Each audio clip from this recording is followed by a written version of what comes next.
मोहम्मद बिन Urwa Yemen का governor बनकर शहर में दाखिल हुआ। लोग इस्तकबाल के लिए खड़े हुए थे। लोगों का ख्याल था कि नया गवर्नर लंबी चौड़ी तकरीर करेगा।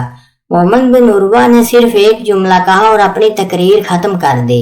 वो जुमला ये था, लोगों ये मेरी सवारी मेरी मलकियत है, इससे ज्यादा लेकर मैं वापस पलटा तो मुझे चोर समझा जाए।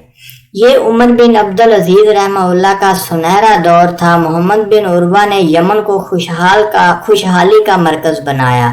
जिस दिन वो अपनी गवर्नरी के माओ साल पूरा करके वापस पलट रहा था, लोग उनके फराग पर आंसू बहा रहे थे। लोगों का जम गफीर मौजूद था।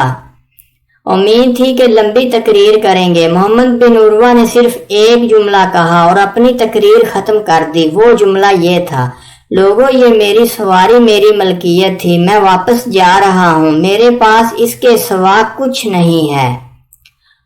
आप भी अपने वजीर आजमों, जजों, सियासतदानों और सरकारी अफसरान के आने और जाने वाले दिन का तकाबल कीजिए। बस अल्लाह पाक हम सब का हामी और नासर हो। प्लीज़ चैनल को ज़रूर सब्सक्राइब कर दीजिए।